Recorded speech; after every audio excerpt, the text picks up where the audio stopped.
Well, I got my door in, and it looks good from here.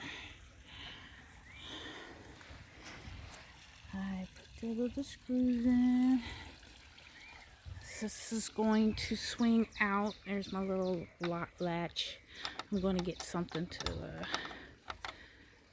put over here, but for now, because it swings open this ways,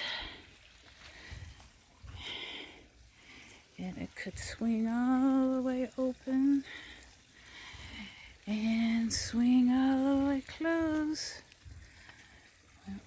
and then latch.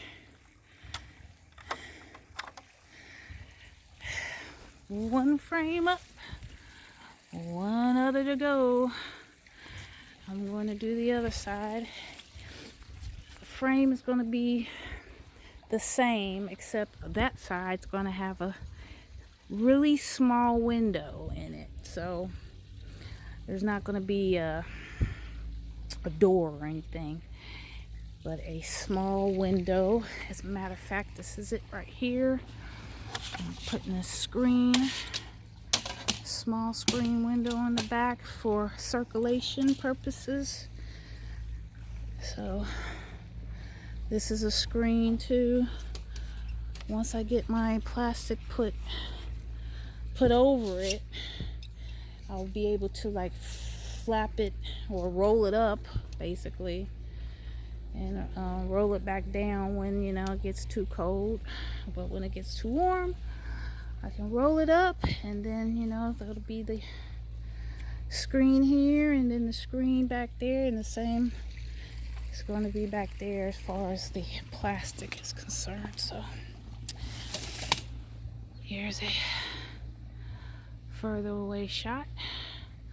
I should be able to get the back done before it gets dark. This doesn't take long to do.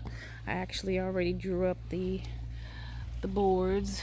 All I have to do is cut, and then nail, and then put it, add it to the base over there, and I'll be done with that part. I will frame in of course the window too, and then for my next the next thing I will have to do is put support beams going from this all the way to the back wall, so that'll give it some added support up top. And I can also like put hang stuff off of them too in here, like tomato hooks or whatever. But it's all coming together. Be back for the next video when I finish the back side of this, and then after that the support beams, and then after that is the plastic, and then after that it's done. Okay, shalom people.